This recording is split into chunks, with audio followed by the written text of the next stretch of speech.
அனைவருக்கும் அன்பு வணக்கம். இது கருத்துக்களால் களமாடும் சமர்க்களம் நிகழ்ச்சியில் உங்களை சந்திப்பதில் மிக்க மகிழ்ச்சி. சட்டவாட்சி அனைவருக்கும் சமமாக இருக்க வேண்டும். இது உலகெங்கும் ஜனநாயகத்தை போதிக்கும் நாடுகள் கடைபிடிக்கும் ஒரு விடயம். ஆனால் இலங்கையை பொறுத்தவரையில் அண்மைய செய்திகளை நாங்கள் பார்க்கும்போது இந்த சட்டவாட்சி சமச்சீராக கடைபிடிக்கப்படுகின்றதா என்ற ஐமிச்சம் எங்களுக்குள் ஏற்படுத்துகின்றது. இன்றைய நிகழ்வு இது சார்ந்து பல்வேறு விடயங்களை பற்றி நாங்கள் பேசப் போகின்றோம். அந்த வகையில் இன்றைய நிகழ்வில் அரசியல் அதிதியாக வருகை தந்திருப்பவர் மலைய மக்கள் முன்னணியின் பிரதி தலைவரும் முன்னாள் மத்திய மாகாண சபை உறுப்பினருமான ராதாகிருஷ்ணன் ராஜாராம் அவர்கள். வணக்கம். வணக்கம். எப்படி இருக்கீங்க? நேயர்களுக்கு, அதாவது ஆதவன் தொலைக்காட்சி நேயர்களுக்கு முதலாவது வணக்கத்தை தெரிவித்துக் கொள்கின்றோம். இருக்கிறோம், நல்லா இருக்கிறோம். ஆமாம். தற்போது மலையக மக்கள் முன்னணி அரசியல் பயணங்கள் எவ்வாறு போய்கொண்டிருக்கு? மலையக மக்கள் முன்னணியை பொறுத்தளவில் ஆமாம், நாங்கள் இன்றைக்கி எதிர்கட்சி வரிசையில் இருந்தாலும் மலையகத்துக்கான ஒரு கட்சி அரசியலை, அதே நேரத்தில் மக்களுக்கான ஒரு அரசியலை களத்தில் நின்று செஞ்சுக்கிட்டு இருக்கோங்கிற ஒரு நம்பிக்கை எங்கள் மத்தியில் இருக்குது. நான் சின்ன வயசில் உங்களுடைய தலைவர் சந்திரசேகரன் அவர்களுடைய பயணிச்சிருக்கிறேன், அரசியல் நிகழ்ச்சி செய்திருக்கிறேன். அவருடைய அந்த போராட்டம், அந்த வேகம் என்பது இன்று நான் மறக்க முடியாது. அந்த வகையில் அந்த பாசறைக்குள்ளிருந்து வந்திருக்குங்க நீங்கள். இப்பொழுது இந்த ஆளும் அரசாங்கத்தை பற்றி அவர்கள் செயற்படும் விதம் தொடர்பாக உங்களுடைய பார்வை எவ்வாறு இருக்கின்றது? முதலாவது மலையக மக்கள் முன்னணி பற்றி சொல்லணும். நீங்கள் சொன்னது போல் மறைந்த தலைவர் சந்திரசேகரன் அவர்கள் மலையகத்தவர்களுடைய பிரச்சனை சர்வதேச ரீதியில் கேட்கப்பட வேண்டும் என்பதற்காக உரத்து குரல் கொடுத்த ஒரு மாமனிதர். அந்த பாசறையில் இன்றைக்கி இருக்கக்கூடிய எங்களுடைய தலைவர் ராதாகிருஷ்ணன் சென்று கொண்டிருக்கிறாரு. ஆனாலும் இந்த ஆளுகின்ற அரசாங்கம், அதான் நாங்கள் அன்னைக்கு மலையக பிரச்சனையை சர்வதேச ரீதியில் கொண்டு போகிறதுக்காக நாங்கள் கையாண்ட அந்த யுத்திகள், கையாண்ட விடயங்கள் இன்று இருக்கக்கூடிய இந்த அரசாங்க மத்தியில் பார்க்கும் பொழுது எங்களுக்கே சில கேள்விகள் இருக்குது. ஏன்னா இந்த அரசாங்கம் வருகின்ற பொழுது அந்த அரசாங்கம் மக்கள் மத்தியில் சொன்னது, நாங்கள் நிறைய மாற்றங்களை, மக்களுக்கு விரும்பக்கூடிய மாற்றங்களை மலையகத்துக்கு தருவோம். ஹட்டன் பிரகடனம் அதுக்கு பெரிய ஒரு உதாரணமாக இருக்கும். மக்கள் மத்தியில் ஒரு மாற்றத்தை தருவோம்னு சொல்லி ஆட்சிக்கு வந்தவர்கள், ஆட்சிக்கு வந்த இப்போ 1.5 வருஷம் ஆகுது ஆட்சிக்கு இதுவரைக்கும் மலையகம் சார்ந்த விடயங்களும் சரி, பொதுவாக மக்கள் சார்ந்த எந்த கருத்துக்களையும் முன்னெடுத்த ஒரு அரசாங்கமாக நாங்கள் பார்க்கல. அப்போ அன்னைக்கு இருக்கக்கூடிய மலையக மக்கள் முன்னணியாக, அன்னைக்கு இருக்கக்கூடிய மலையகத்தில் இருக்கக்கூடிய ஏனைய கட்சிகள் கூட ஒரு பொதுவான விடயங்களை கையிலெடுத்து கையாண்ட விடயங்கள் கூட இன்னைக்கு இல்லாத ஒரு சூழ்நிலையை தான் நாங்கள் மலையகத்திலையும் பார்க்குறோம், ஒட்டுமொத்த நாட்டிலையும் பார்க்குறோம். இப்பொழுது இந்த ஆளும் அரசாங்கத்தை பொறுத்தவரையில் ஒட்டுமொத்த மக்கள் இனம், மதம், மொழி பேதமற்று அவர்களுக்கு வாக்களித்திருந்தார்கள். மலையக மக்கள் வடக்கு கிழக்கு போய் அது ஆச்சரியமான ஒரு விடயம். அவர்களுடைய தமிழ் தேசியம் சார்ந்த பிரதிநிதித்துவத்தை கடந்து ஆளும் அரசாங்கத்துக்கு வாக்களித்திருந்தார்கள். இப்பொழுது அதிகமாக அண்மை கால பேரழிவு, வித்வா பேரழிவில் பாதிக்கப்பட்ட ஒரு சமூகமாக மலையக சமூகம் இருக்கின்றது. அங்கு இந்த அரசாங்கத்தால் அவர்களுடைய தேவைகள், அவர்களுக்கு வேண்டுதல், அவர்களுடைய பிரச்சனைகள் தீர்க்கப்பட்டிருக்கின்றதா? நிச்சயமாக இல்லை என்று சொல்ல முடியும். அதுக்கு மாற்று கருத்தே இல்லை, நிச்சயமாக இல்லை என்று சொல்ல முடியும். மலையக மக்கள் இந்த அரசாங்கத்தை நம்பி வாக்களிக்கும் போது சொல்கின்றது, தோழர்கள் எங்களுக்கு வாக்களிங்க. நான் இந்த நிகழ்ச்சி மூலமாக உண்மையாலுமே மக்கள் மத்தியிலிருந்து செயல்படக்கூடிய தோழர்களுக்கு இது பொருந்தாது. ஆனால் தோழர்கள் என்று ஏமாற்றிய அந்த நபர்களுக்கு இது பொருந்தும். தோள் கொடுப்பான் தோழர்னு சொல்லுவாங்க. அப்போ அந்த ரீதியில் தோழர்கள்னு சொல்லி இந்த அரசாங்கத்தோடு அண்மித்து ஒன்றி போய் இந்த அரசாங்கத்தை எப்படி சரி கொண்டாட வேண்டும், கடந்து இருந்தவர்கள் எதுவுமே இந்த மக்களுக்காக செய்யவில்லை என்று கொக்கரித்தவர்கள் இன்று இந்த அரசாங்கத்துடைய நிலைப்பாடை பார்த்து, குறிப்பாக மலையகத்தில் இந்த நிலைப்பாடை பார்த்து என்ன பேச போகிறாங்க, அவங்களுடைய அந்த இதய தராசில் இதை வச்சு எடை போட்டு பார்த்தா இந்த அரசாங்கம் செய்வதும் ஏற்கனவே செய்த விடயங்களும் எடை போட்டு பார்த்தா அது அவங்களுக்கு ஒரு நீதியை கொடுக்கும். இந்த தித்வா புயல் பிறகு எனக்கு ஒரு வேதனையான விடயம் என்னன்னு சொன்னால், நாங்கள் வாழக்கூடிய இந்த 2026ஆம் ஆண்டு காலத்தில் கூட இவ்வளவு வேற்றுமையா, இவ்வளவு மாற்றாந்தாய் மனப்பான்மையா நாட்டில், அதாவது தெற்கு வாழ்கிறது மலையகம் தேய்கின்றது என்று சொல்வதை போல, தெற்குக்கு ஒரு நீதி, மலையகத்துக்கு ஒரு நீதி. தித்வாவில் பாதிக்கப்பட்ட வீடுகள் தான் இங்கே மலையகத்திலும் இருக்குது, தென்பகுதியிலும் சில இடங்களில் பாதிக்கப்பட்டிருந்தாலும் அங்கு வீடுகளை கட்டி, அதாவது வீடுகளை கட்டி திறப்பு விழாவே செய்கிறாங்க சிறப்பாக. ஆனால் மலையகத்தில் இதுவரைக்கும் அரசாங்கம் அறிவித்த நிலம் இருந்து வீடு கட்ட முடியாதவர்களுக்கு 50 லட்சம் என்று அறிவித்தார்கள். நிலமும் இல்லாமல் வீடும் இல்லாதவர்களுக்கு 1 கோடி என்று அறிவித்தார்கள். இதுவரைக்கும் மலையகத்தில் அப்படிப்பட்ட ஒரு திட்டத்தையும் அமுல்படுத்தவில்லை என்பதை நான் அந்த வந்து மக்களுக்கு நாம் 50 லட்சம் ரூபாய் அந்த வீடு திட்டங்கள் கொடுக்கப்படவில்லை. இதுவரை கொடுக்கப்படவில்லை. அதுக்கு உதாரணமே சொல்லலாமே. உதாரணத்துக்கு எங்கள் ஹக்கல பிரதேசங்களில், ஹக்கலை தாண்டி பிரதேசங்களில் பாதிக்கப்பட்ட மக்கள் இன்னும் அந்த கூடாரத்தை தான் வாழ்ந்துக்கிட்டு இருக்காங்க. சீட்டன் பகுதியில் பாதிக்கப்பட்ட மக்களும் கூடாரத்தை தான் வாழ்ந்துட்டு இருக்காங்க. நுவரெலியாவில் நுவரெலியாவுங்கிறது வந்து ஒரு மிகப்பெரிய ஒரு எல்லாரும் அறிந்த ஒரு சுற்றுலாத்துறைக்கு சம்பந்தப்பட்ட ஒரு நகரம். அந்த நகரத்தில் பாதிக்கப்பட்டவர்களுக்கு இப்போ ஏதோ ஒரு கூடாரங்களை அமைத்துக் கொண்டிருக்கின்றார்கள். தித்வா நடந்து தற்காலிக கூடாரங்கள், தற்காலிக வீடுகள் என்று சொல்கிறாங்க. அந்த மக்கள் இன்னும் அந்த நகரசபைக்கு சம்பந்தப்பட்ட அந்த இடத்துல தான் இருந்தாங்க. இப்போ அவங்களுக்கு ஒரு கூடாரம் அமைக்கிறதா சொல்லிட்டு இருக்காங்க. எது எப்படினாலும் அரசாங்கத்தினுடைய இந்த நிவாரணமும் சரி, அரசாங்கத்தினுடைய செயல்பாடும் சரி, மலையகத்துக்கு அந்த மக்களை அந்த அரசாங்கத்தை நம்பி வாக்களித்தவர்களுக்கு இதுவரைக்கும் எந்த ரீதியிலும் வந்து கிடைக்கவில்லை என்பதை நான் பகிரங்கமாக சொல்ல கடமைப்பட்டிருக்கேன். ஆனால் அந்த பிரதேச மக்கள் குறிப்பாக ஒரு குறிப்பிட்ட காலத்தில் தீபா புயலுக்கு முதல் நான் பார்த்தா செய்திகளில் பார்க்கக்கூடியதாக இருந்தது. தேங்காய் உடைத்து எதிர்க்கட்சிகளுக்கு சபமிட்டார்கள், கொண்டாடி தீர்த்தார்கள் ஆளும் தரப்புகளை. இப்பொழுது அவர்களுடைய பார்வை கோணங்கள் எவ்வாறு இருக்கின்றது?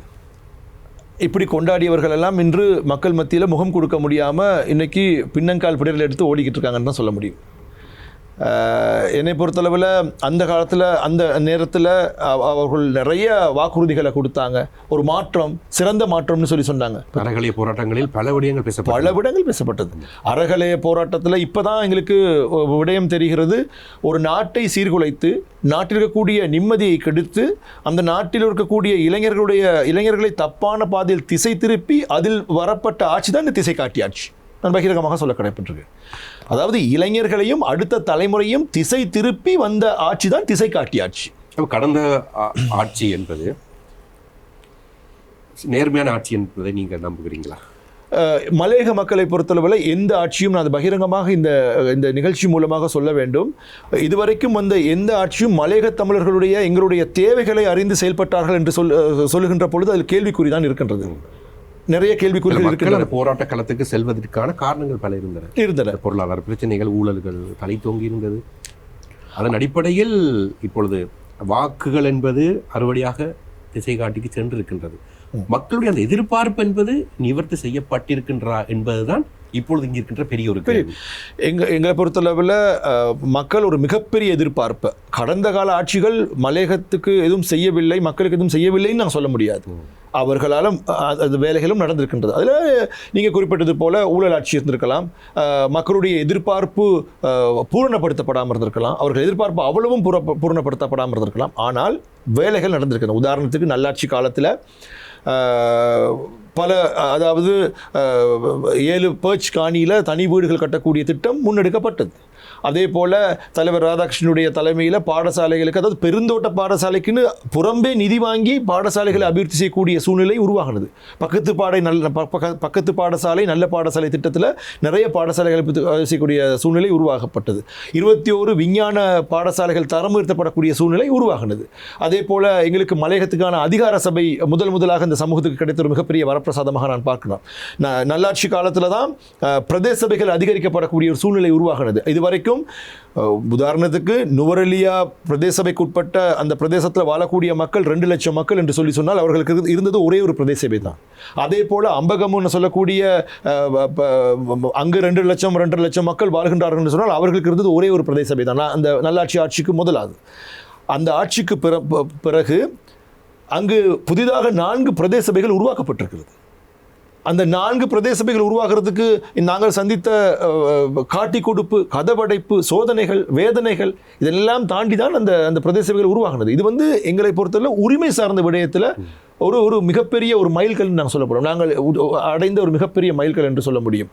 அதே போல் தோட்டங்களுக்கு அரச நிதியை கொண்டு செலவழிக்க முடியும் என்ற சூழ்நிலை முதலில் உருவாக்கப்பட்டது. அப்போ அப்பேற்பட்ட இந்த உரிமை சார்ந்த விடயங்கள் நல்லாட்சி காலத்தில் உருவாகியது. அதற்கு முன்பாக இருந்த ஆட்சியில் கூட மலையகத்துக்கு அபிவிருத்தி என்ற கோணத்தில் பார்க்கின்ற பொழுது அபிவிருத்தி நடந்தது, இல்லைன்னு சொல்ல முடியாது.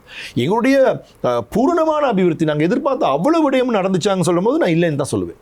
ஏன்னா எங்களுடைய எதிர்பார்ப்பு, மலையகத்தில் எங்களுடைய எதிர்பார்ப்பு எங்களுக்கு அபிவிருத்திகள் தருகின்றார்கள். எங்களை சில சமயம் அந்த மக்கள் மலையக சமூகத்தை பாவப்பட்ட மக்கள், இல்லைன்னா அவங்க பாமர மக்கள் அப்படின்னு எங்களுக்கு அனுதாபத்தை கொடுக்குறாங்க. நாங்கள் கேட்குறோம், எங்களுக்கு அனுதாபம் வேணாம். இப்போ நாங்கள் ஒரு ஒரு ஒரு மிகப்பெரிய இந்த 200 வருஷம் இந்த நாட்டுக்காக உழைச்சி நாடை உருவாக்கி கொடுத்த, நாட்டை உருவாக்கி கொடுத்த நவீன சிற்பிகளாக இருக்கக்கூடிய இந்த மலையக மக்கள் இன்னும் கூட தேசிய இனமாக நாங்கள் அங்கீகரிக்கப்படவில்லை என்பது எங்களுக்கு ஒரு வேதனை. மலையக சமூகம் இன்னும் தேசிய இனமாக அங்கீகரிக்கப்படவில்லை என்று நாங்கள் வேதனையோடு இந்த தருணத்தில் நான் சொல்லிக்கொள்ள கடமைப்பட்டிருக்கின்றேன். அதே போல மாறி மாறி வரக்கூடிய அரசாங்கங்கள் மலையக மக்களை ஒரு வாக்கு வங்கிகளாக பயன்படுத்தி வந்தார்கள். அதில் கூட எங்களுடைய ஒரு மனசாட்சி ரீதியிலான சில கேள்விகள் இருக்கின்றன. ஆனால் இப்போது வந்திருக்கக்கூடிய இந்த அரசாங்கம் இது அத்தனையும் முறியடித்து நாங்கள் ஒரு மாற்று ஆட்சியை, மறுமலர்ச்சி ஆட்சியை தருவோம் என்று ஆட்சிக்கு வந்தார்கள். அப்போ அதுதான், அந்த ஆட்சியில் நிறைய குறைபாடுகள் இருந்தாலும் அந்த மக்களுக்கு ஏதோ ஒரு வேலை திட்டங்கள் நடந்துக்கிட்டு வந்துச்சு. இந்த அரசாங்கம் முற்று முழுதுமாக ஒரு சிறப்பான மறுமலர்ச்சியான ஒரு ஆட்சியை உங்களுக்கு தருகின்றோம் என்று சொல்லும்போது இளைஞர்களும் அடுத்த தலைமுறைகளும், ஏன் அங்கே இருக்கக்கூடிய மாற்றுக் கட்சி தோழர்களும் கூட ஏதோ உங்கள் வித்தியாசமாக ஏதோ தரேன்னு சொல்கிறாங்க, இவங்க நில உரிமை தர போகிறாங்களா, எல்லாத்துக்கும் வீடு தர போகிறாங்களா, எல்லாத்துக்கும் நிலம் தர போகிறாங்களா, எல்லாத்துக்கும் இவங்க எல்லா அபிவிருத்தி செய்ய போகிறாங்களா, வேலைவாய்ப்பு தர போகிறாங்களான்னு சொன்னதுமே இவர்கள் தன்னிலை மறந்து இந்த அரசாங்கத்தின் மீது கொண்ட அதீத நம்பிக்கையில் வாக்களித்தார்கள். ஆனால் நீண்ட காலமாக ஒவ்வொரு தடவையும் மாறி மாறி வருகின்ற அரசாங்கம் சொல்லப்படுகின்றவருடைய தினசரி கொடுப்பனவு தொடர்பாக, ஆனால் இந்த அரசாங்கம் அந்த கொடுப்பனவுகளை மக்களுக்கு கொடுத்தது அல்லவா? நிச்சயமாக அந்த கொடுத்த விடயம் எப்படின்னு நம்ம பார்க்கணும். நான் உண்மையாலுமே எனக்கு ஒரு பணம் கிடைக்குதுன்னு சொல்லி சொன்னால் அந்த பணம் எப்படி கிடைக்குதுன்னு நான் பார்க்கணும். அந்த பணம் இப்போ கிடைச்ச விடயம் இதுவரைக்கும் எந்த விதமான உத்தியோகபூர்வமான எந்த அறிக்கையும் கிடையாது. இப்போ நாங்கள் ஒரு கடையில் எங்களுக்கு சம்பளம் கொடுக்குறாருன்னு சொல்லி சொன்னால் அந்த சம்பளம் கொடுக்கறதுக்கான சரியான திட்டத்தோடு தான் அந்த சம்பளத்தை கொடுப்பாங்க. ஆனால் இந்த மக்களுக்கு கிடைச்சது 1350 ரூபா, தோட்ட நிர்வாகம் 200 ரூபா சேர்த்து கொடுத்தாங்க. அப்போ 1550 ரூபா. இந்த அரசாங்கம் கொடுத்த அந்த 200 ரூபாய் கொடுப்பனவு. அது மக்களுக்கு இபிஎஃப்லையோ இடிஎஃப்லையோ எந்த விதத்துலையும் ஒரு தாக்கத்தை செலுத்தாது. நாளைக்கு திரைசேரியில் காசு இல்லை, நாளைக்கு இந்த பணத்தை கொடுக்க முடியும்னு சொல்லி அந்த 200 ரூபாயை நிறுத்தினா இவங்க மாறுதட்டிக்க முடியாது 1750 ரூபா கொடுத்தோன்னு சொல்லப்போனால் எதிர்க்கட்சிகளாக இருக்கக்கூடிய நாங்கள் தான் சொன்னோம் இந்த மக்களுக்கு 1700 ரூபாய் சரி கொடுங்கன்னு சொல்லி. ஆளுங்கட்சி இருக்கக்கூடிய உறுப்பினர்கள், பேர் சொல்ல விரும்பாத சில உறுப்பினர்கள் சொன்னாங்க, ஆளுங்கட்சி இருக்கக்கூடிய உறுப்பினர்கள் சொன்னாங்க சரின்னா இந்த மக்களுக்கு 2350 ரூபா கிடைக்கணும்னு சொல்லி சொன்னாங்க, 2320 ரூபா கிடைக்கணும்னு சொல்லி சொன்னாங்க. அப்போ அவர்களுடைய திட்டம் என்ன வச்சுங்கிறது தான் எங்களுடைய கேள்வி. அப்போ என்னை பொறுத்தளவில் இது கண் துடைப்பு. என் இனத்துக்கு, என் சமூகத்துக்கு ஏதாவது ஒரு நல்லது நடக்கின்ற பொழுது உண்மையாலுமே எந்த ஆட்சியில் செய்தாலும் அதை மாறுதட்டி இல்லைன்னா அவர்களுக்கான நன்றியை சொல்லக்கூடிய ஒரு நபராக நாங்கள் இருக்கின்றோம் என்று சொன்னால் அப்படி தான் மலையக மக்கள் முன்னணி பாசறை எங்களை வளர்த்திருக்கிறது. அப்படி சொல்லுவோம்னு சொல்லி சொன்னால் இது அப்படி இல்லை. இது மிகவும் மீண்டும் அந்த மக்களை தேசிய மக்கள் சக்தி என்ற போர்வையில் ஏமாற்றக்கூடிய ஒரு பித்தலாட்டம், ஒரு ஏமாற்று வேலையை தான் இந்த அரசாங்கம் செய்திருக்கிறது. அண்மையில் அந்த ககாவத் நீலகம கிராமத்தில் நடந்த சம்பவங்கள் சமூக வலைதளங்களில் அந்த வீடியோ காட்சிகள் பலர் பார்த்திருப்பார்கள். அரசாங்கமும் உடனடியாக நடவடிக்கை எடுத்ததாக கூறப்பட்டது. இங்கே வந்த முன்னாள் அரசாங்கத்தை சார்ந்த அமைச்சர்கள் கூட பல கருத்துக்களை தெரிவிக்கிறார்கள். ஆனால் அண்மை காலங்களில் அது தொடர்பாக அது போன்ற பல கசப்பான சம்பவங்கள் தோட்டப்புறங்களில் நடைபெற்று வருவதாக தகவல்கள் தெரிவிக்கின்றன. உண்மையா? நிச்சயமாக. ஏனென்றால் இந்த நீலகாம போராட்டத்திலும் சரி, அதே போல் அதற்கு பின்னால் நடந்த டெல்மாரிலும் சரி, சென்மாகர் சொல்லக்கூடிய வளப்பநீர் உடப்புசலா பிரதேசத்தில் இருக்கக்கூடிய தோட்டங்களிலும் சரி நடக்கக்கூடிய அந்த போராட்டத்தில் களத்தில் நின்றவன் என்ற ரீதியில் நாங்கள் சென்றேன். அந்த களத்தில் நின்று அந்த மக்களோடு பேசினேன். அந்த பிரச்சனை நேரத்தில் நின்றவன் என்ற ரீதியில் கடந்த ஆட்சிகளில் இது போன்ற தும்பியலான சம்பவங்கள் நடக்கவில்லையா என்று கேட்டால் நடந்திருக்கின்றது. அதுக்கான அடுத்த பக்கம் தட்டி கேட்கக்கூடிய ஒரு சூழ்நிலை எங்ககிட்ட இருந்துச்சு. ஏன்னா அரசியல் அதிகாரத்தை நாங்கள் வச்சுருந்தோம். ஒரு எனது இனம், எங்கள் தொழிலாளர்கள் பாதிக்கப்படுகின்ற பொழுது அவர்கள் அடுத்து போய் அந்த முகாமையாளரையோ இல்லைன்னா அதுக்கு பாதிக்கப்பட்டவர்களுக்கான என்ன நீதின்னு சொல்லி கேட்கக்கூடிய அரசியல் அதிகாரங்கள் எங்ககிட்ட இருந்துச்சு. அது நான் இந்த நேரத்தை சொல்லணும், ஆறுமுகம் தொண்டமாகனாக இருக்கட்டும், எங்களுடைய ஸ்தாபக தலைவர் சந்திரசேகரனாக இருக்கட்டும், இல்லைன்னா நல்லாட்சியில் இருக்கக்கூடிய எங்களுடைய அமைச்சர்களாக இருக்கட்டும், இந்த சூழ்நிலை இருந்துச்சு. ஆனால் இன்னைக்கு இந்த அரசாங்கம் அதிகமாக அந்த மக்களுடைய மனங்களை வென்று அந்த மக்களுடைய வாக்குகளை பெற்று அதிகமான உறுப்பினர்களும் இன்னும் நுவர்லே மாவட்டத்தை தெரிவு செஞ்சுருக்காங்க. இப்போ பெருந்தோட்டத்துறையிலும் தெரிவு செய்யப்பட்டிருக்காங்க. ஆனால் தோட்டத்தில் அந்த நிர்வாகிகள் வஞ்சத்தை மனசில் வச்சுக்கிட்டு அந்த மக்களை தாக்குன்ற பொழுது எந்த விதமான ஒரு மறுப்பும் சொல்ல முடியவில்லை. அந்த மக்களுக்கு நீதியை பெற்றுக் கொடுக்க முடியவில்லை. நான் டெல்மார் தோட்டத்தில் அந்த மக்களை சந்திக்க போகும்போது அங்கே இருக்கக்கூடிய இன்னைக்கு இந்த அரசாங்கத்தில் இருக்கக்கூடிய ஆளுங்கட்சியினுடைய பிரதேச சபை உறுப்பினர்கள்லாம் ஒன்று சேர்ந்து வேறு வட்டாரத்தில் உள்ளவங்களாம் ஒன்று சேர்ந்து என்னை இடைமறித்தார்கள், ஊடகவியலாளரை அச்சுறுத்தினார்கள். இடைமறுத்தி நாங்கள் அந்த தோட்டத்துக்கு வர்றதுக்கு என்ன காரணம்னு கேட்டாங்க. அதுக்கு நாங்கள் அந்த மக்கள் மத்தியில் பேசுனதுக்கு அந்த கருத்துக்களை தெரிவித்ததுக்கு எங்களுக்கு கிடைத்த பேர் சண்டியர்கள் என்று சொன்னார்கள். அப்போ மாற்று கட்சியை நாங்கள் எதிர்க்கட்சி வரிசையில் மாற்று கட்சி நாங்கள் மாற்று அரசியலை செய்தாலும் கூட எங்களுடைய மக்களுக்கு பிரச்சனையை சொல்லி நாங்கள் பார்க்கும்போது இந்த அரசாங்கத்தினுடைய நிகழ்ச்சி நிரல் என்னென்று சொன்னால் மாற்று கட்சியை தோட்டத்துக்குள்ளும் கிராமத்துக்குள்ளும் உள்ளே விடாதே. இப்போ விடயத்துக்கு வருவோம். இப்போ தாக்குபவர்களின் நோக்கம் எதுவாக இருக்கின்றது? எதற்காக அவர்கள் அவ்வாறு அச்சுறுத்துகின்றார்கள்? என்னை பொறுத்த மட்டும் சில தாக்குதல் எதற்காக தாக்குறாங்கன்னு கூட தெரியாது. இந்த நிர்வாகத்திட்ட போயிட்டு ஏதாவது கேட்க போனால் அந்த மக்களுக்கு அந்த எங்கள் வேலை செய்கிறவங்களுக்கு நீதியை பெற்றுக்கொடுன்னு கேட்க போனால் கூட அவங்க தாக்குறாங்க. இப்போ நீலகாமத்தில் தொடர்ச்சியாக அந்த விஜயகாந்த் சொல்லக்கூடியவங்க இல்லைனா அங்கே இருக்கக்கூடியவங்க தற்காலிக கூடாரத்தை அமைச்சிருக்கிறாங்க. பட்ட பகலில் குண்டர்களை ஏவி அந்த வீடுகளையும் உடைத்து அவர்களுக்கும் சேதத்தை ஏற்படுத்தி அவர்களை காயப்படுத்தி பட்ட பகலில் இந்த விஷயம் நடக்குது. போலீஸில் போயிட்டு முறைப்பாடு செய்கிறாங்க. வெறுமனே 25 பேர் சம்பந்தப்பட்ட இந்த குண்டர்களுடைய இந்த 25 குண்டர்கள் போயிட்டு அந்த வீட்டை உடைக்கிறாங்க. 9 பேர் தான் கைது செய்கிறாங்க. கைது செய்து 1 மணி நேரத்தில் அவங்கள விடுதலை செய்கின்றாங்கன்னு சொன்னால் அப்போ சட்டமும் அந்த காட்டு மிராண்டித்தனமும் யாரோடு கைகோர்த்திருக்கிறது? மக்கள் பக்கம் இல்லை. சட்டமும் காட்டு மிராண்டித்தனமும். இதிலிருந்து அடுத்த கேள்வி வரப்போகின்றேன். இப்பொழுது அதிகமாக செய்திகளில், வலைதளங்களில், சமூக தளங்களில் இடம்பெற்றுக் கொண்டிருக்கின்ற அந்த நீதி தொடர்பான சட்டம் அனைவருக்கும் சமம் என்று சொல்லித்தான் இவர்கள் ஆட்சிக்கு வந்தார்கள். மேடைக்கு மேடை அதை கூறினார்கள் தேர்தல் வாக்குறுதிகளாக. ஆனால் அண்மையில் நடக்கின்ற சம்பவங்களை பார்க்கும்போது இங்கு யாருக்கு இந்த சட்டம் சமமாக இருக்கின்றது, சமச்சீராக இருக்கின்றது சந்தேகம் இருக்கின்றது. தேரருடைய இந்த சிறுமி தொடர்பான விவாதம் தொடர்பாக பலர் இப்பொழுது எதிர்கட்சி மாத்திரமல்ல பல சமூக அமைப்பை சார்ந்த பெண்கள், கட்சிகள் சார்ந்தவர்கள் போராட்ட களங்களில் இப்பொழுது அதிகமாக போராடி கொண்டிருக்கின்றார்கள் இந்த சமச்சீரான நீதிக்காக. அரசாங்கம் சொல்லுகின்ற விடயம் ஒன்றாக இருக்கின்றது, நடந்து கொண்டிருக்கின்ற வருகின்ற விடயங்கள் வேறாக இருக்கின்றது. நீங்கள் அதை எப்படி பார்க்குறீங்க?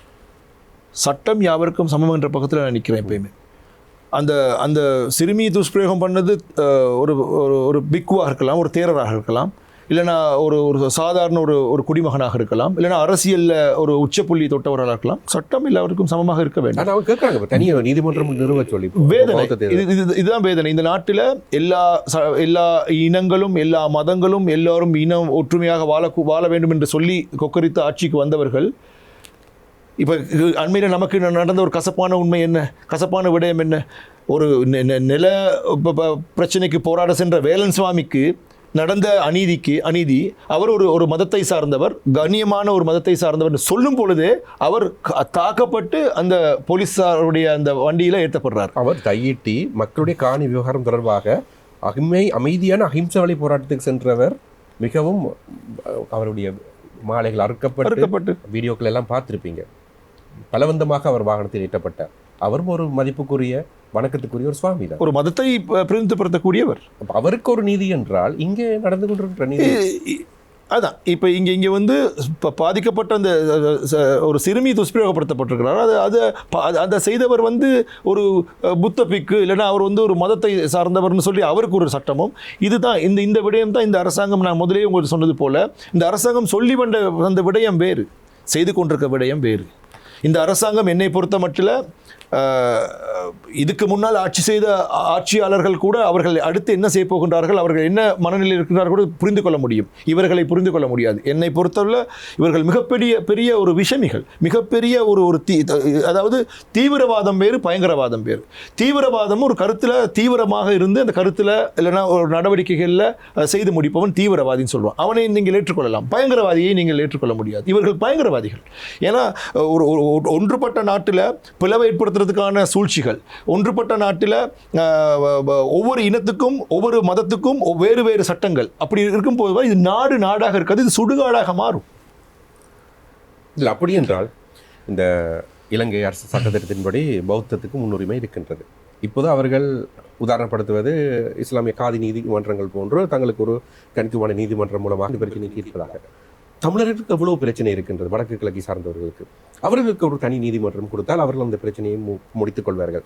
கத்தோலிக்க மத குருமார்களுக்கு ஈஸ்டர் தொடர்பாக பல பிரச்சனைகள் இருக்கின்றது, அவர்களுக்கு ஒரு நீதிமன்றத்தை கொடுத்தால் அவர்களும் அந்த விதியத்தை முடித்துக் கொள்வார்கள். மலையக மக்கள் தொடர்பாக ஒரு தனி நீதிமன்றம் இவ்வாறு பிரித்து கொடுத்தாலும் நல்லது தானே என்றால் இப்ப செய்கின்ற விடயத்தையும் கதைக்கின்ற விடயத்தையும் பார்த்தால் அவநம்பிக்கை மக்கள் மத்தியில் இருக்கின்றது, ஊடகங்கள் மத்தியில் இருக்கின்றது. அது உண்மையாலுமே அந்த நீதிமன்றங்கள் வந்து எனக்கு நீதி கிடைக்கும், எனக்கு நியாய வழியில் இல்லைன்னா எனக்கு சத்தியம் எப்பயுமே தோற்காது, அது வெல்லும் என்கின்ற நம்பிக்கையில் நீதிமன்றத்தை நாடி போகிறவங்களுக்கு இந்த பிக்குவினுடைய இந்த நிலைப்பாடு இல்லைன்னா இந்த சிறுமிக்கு நடந்த இந்த அநீதிக்கு நியாயம் கிடைக்காக போகும்போது நீதிமன்றங்கள் மேல் இருக்கக்கூடிய அந்த நம்பிக்கை கூட மக்கள் இழக்கக்கூடிய இவர்கள் தனித்தனியே கேட்டுக்கொண்டிருந்தால் தங்களுக்கான நீதிமன்றம் தங்களுக்கான தனித்துவமான இதென்றால் நீதிமன்றம் மீது மக்கள் நம்பிக்கை இழக்கப்படுவார்கள். நிச்சயமாக அந்த சட்டவாட்சி என்றது நிச்சயமாக இந்த அரசியலமைப்பு என்பது முரணாக சென்று. ஆனால் இதை கூட நாங்கள் இதற்கு முன்னால் இப்பேற்பட்ட சூழ்நிலைகள் நடந்திருக்கிறவா என்று நான் அறியப்படவில்லை. ஆனால் எல்லாவற்றுக்கும் எல்லாமும் சமம், நீதி சமம், சட்டம் சமம், இல்லைன்னா நாங்கள் அத்தனை மக்களும் அரவணைத்து செல்லக்கூடிய ஒரு ஆட்சின்னு சொல்லக்கூடிய இந்த தேசிய மக்கள் சக்தியினுடைய இந்த ஆட்சியில் இப்பேற்பட்ட ஒரு சூழ்நிலை நடக்குது என்று சொன்னால் இது வந்து இந்த ஆட்சியை நம்பி வாக்களித்தவர்கள் இல்லைன்னா இந்த ஆட்சியை இன்னும் போற்றுபவர்கள், இந்த ஆட்சி மீது இன்னும் நம்பிக்கை கொண்டவர்கள் தான் இதுக்கு பதில் சொல்ல வேண்டும். இந்த தேசிய மக்கள் அரசாங்கத்தில் தான் அதிகமாக பெண்கள் பிரதிநிதித்துவம் இருக்கின்றது. நிச்சயமாக அவர்களுடைய எதிர்வினைகள் எவ்வாறு இருக்கும் என்பதை நாங்கள் அதனை நாங்கள் மத்தியில் சொல்லணும். இந்த நாட்டில் இப்போ இந்த நடக்கக்கூடிய இந்த ஆட்சின்னு சொல்லணும். இந்த ஆட்சியை வந்து இந்த ஆட்சி தான் மோசம்னு சொல்கிறதுக்காக இதை சொல்லலை, பிழைன்னு சொல்லக்கூடிய ஒரு களம் இது. இந்த ஆட்சியில் தான் நாங்கள் பார்க்குறோம் மக்களால் தெரிவு செய்யப்பட்டவர் ஒரு பக்கம் இருக்க, தெரிவு செய்யப்படாதவர் நிலையிலிருந்து அவருடைய அந்த வேண்டுகோளுக்கு இணங்க இல்லைன்னா அவருடைய அந்த கருத்து தான் நாட்டினுடைய ஆட்சி கருத்தாக தினமும் வெளியே வந்துட்டு இருக்கு. அவ்வப்போது அரசாங்கத்திலிருந்து வருகின்ற ஊடக சந்திப்புகளில் வெளிவருகின்ற விடயங்கள் ஒரு புறமாக இருக்கும்போது ஒரு நாட்கள் பிற்பாடு வேறொரு விடயங்களும் அங்கே சில நேரங்களில் பகிரப்பட்டு வருகின்றது. ஒரு கட்சியாக இருந்தாலும் அங்கே இருக்கின்ற சில கொள்கை முரண்பாடுகள் இருப்பதாகவே வெளியே தோன்றுகின்றது. ஆளும் மக்களால் தெரிவு செய்யப்பட்ட நபர்கள் மக்களுடைய பிரச்சனைகளை தீர்க்கின்றார்களா இல்லை வெளிப்புற சக்திகள் ஏதாவது இதை கையாளுகின்றதா? என்னை பொறுத்தளவில் வெளிப்புற சக்திகளும் இந்த இந்த நிலைப்பாட்டில் அவங்களுடைய கையும் ஓங்கி இருக்குது என்று நான் சொல்ல முடியும். இப்போ இந்த அரசாங்கத்தை எடுத்து நம்ம பார்க்கும்போது எல்லா சட்டங்களும் இயற்றப்படுகின்றது, இல்லை பேசப்படுகின்றது, விவாதிக்கப்படுகின்றதுக்கு பாராளுமன்றம் இருக்குது, இல்லைன்னா ஜனாதிபதி செயலகம் இருக்குது, ஜனாதிபதி அதிகாரம் இருக்குது.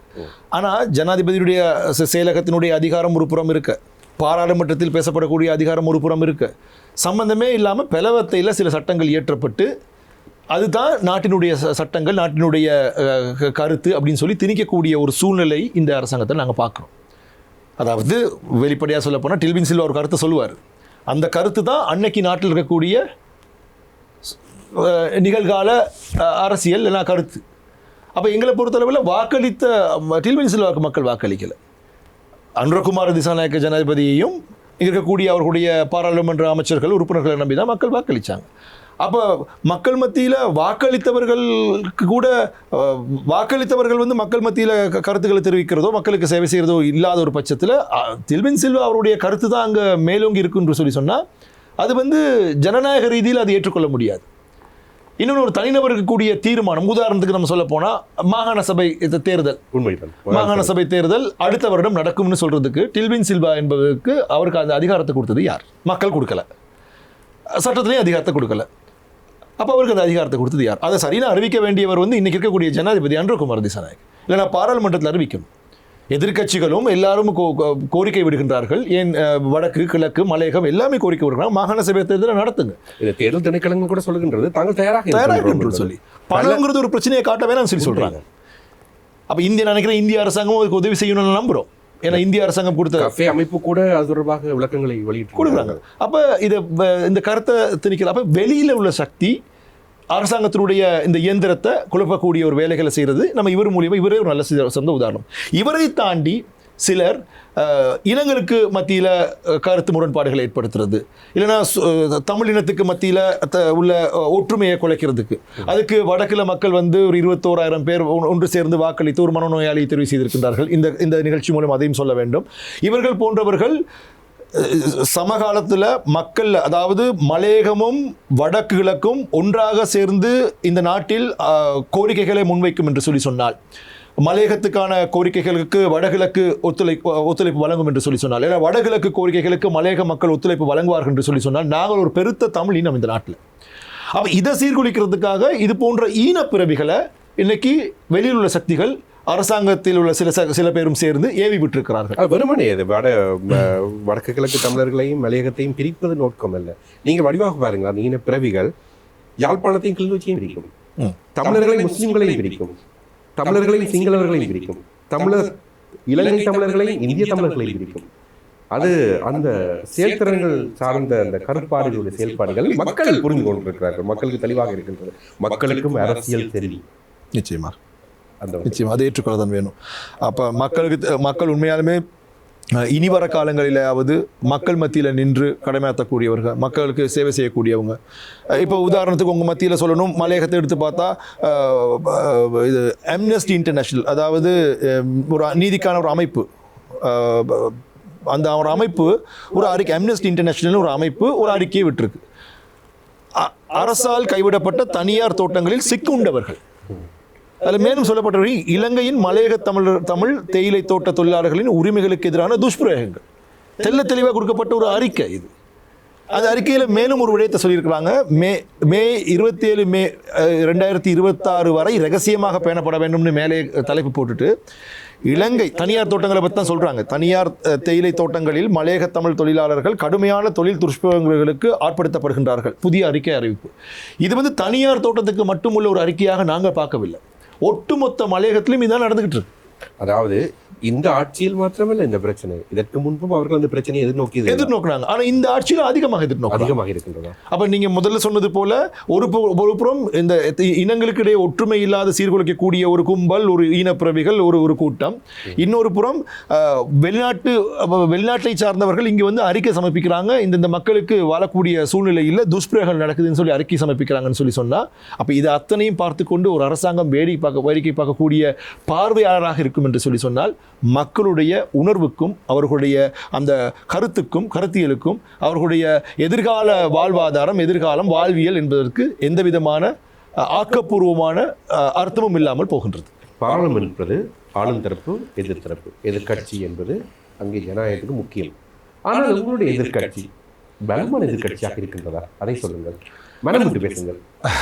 எங்களுடைய எதிர்கட்சியை பொறுத்தவரை எதிர்கட்சி தலைவர் சஜித் பிரேமதாஸ் உண்மையாலுமே நிறைய விடயங்களை அறிந்த ஒரு மனிதர் தான். அதுக்கு நிறைய விடயங்களை தெரிந்து வச்சிருப்பாரு, நிறையா சில விடயங்களை அதை அங்கே அவர் அந்த ஒரு விடயத்தை பேசுகின்ற பொழுது எதிர்கட்சி தரப்பில் ஒரு பலமான ஒரு அழுத்தம், பலமான ஒரு ஒத்துழைப்பு இருக்கின்றதா என்பதை பார்க்கும் பொழுது அது சற்று கேள்விக்குறியாக தான் இருக்கு. இவர்கள் இந்த ஆளும் தரப்பினர் அன்றைய காலகட்டத்தில் எதிர்த்தரப்பாக இருக்கும்போது பாராளுமன்றத்தில் எப்படி அந்த குரல் இந்த பிரச்சனைகள் இன்று சமகாலத்தில் நடந்துகின்ற மோசடிகள், இணைய மோசடிகள், சமூக பிரச்சனைகள் தொடர்பாக இவர்கள் அங்கு இருந்தால் அன்றைய நேரத்தில் பாராளுமன்றம் அதிர்ந்திருக்கும், நடுங்கி இருக்கும்.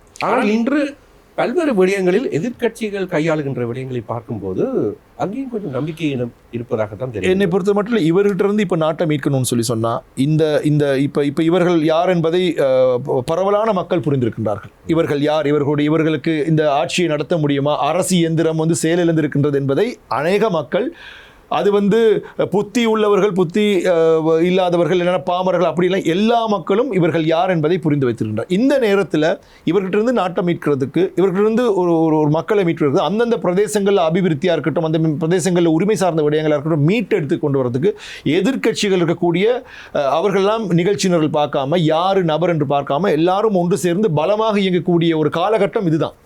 இந்த காலகட்டத்தில் எதிர்கட்சி தலைவர் மட்டுமல்ல, எதிர்கட்சியாக இருக்கக்கூடிய அத்தனை பேரும் பலமாக கைகோர்க்கணும். ஒரு பலமான தலைமை தான் அதன் பிற்பாடு அதை கைகோர்ப்பதற்கான அணிகளுக்கு இலகுவாக இருக்கும்.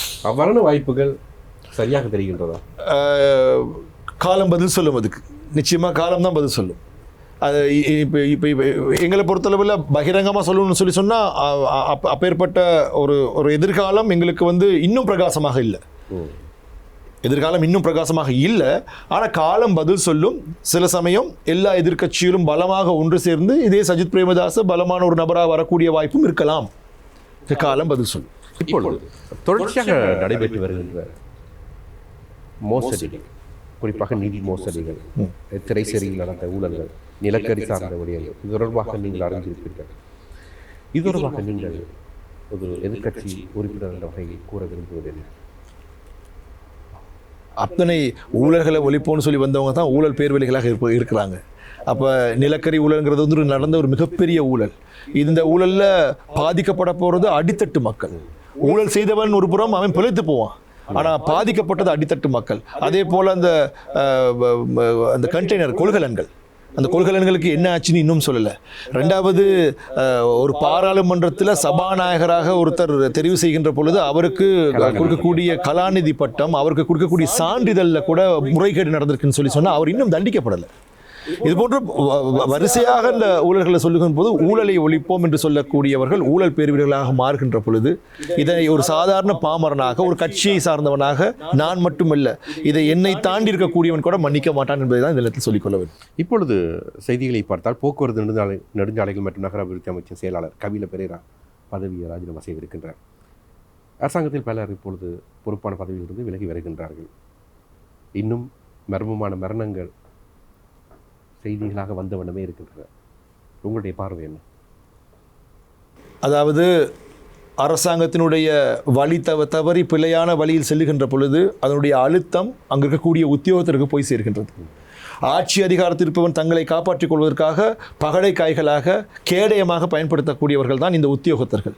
ஆகவே இந்த மரணங்களும் சரி, இந்த இந்த ராஜினாமாக்களும் சரி, என்னை பொறுத்த மட்டில் எனது அறிவுக்குட்படுத்தப்பட்ட ரீதியில் நான் சொல்லுகின்றேன், பிழையான ஒரு போக்கில் அரசாங்கம் செல்கின்றது.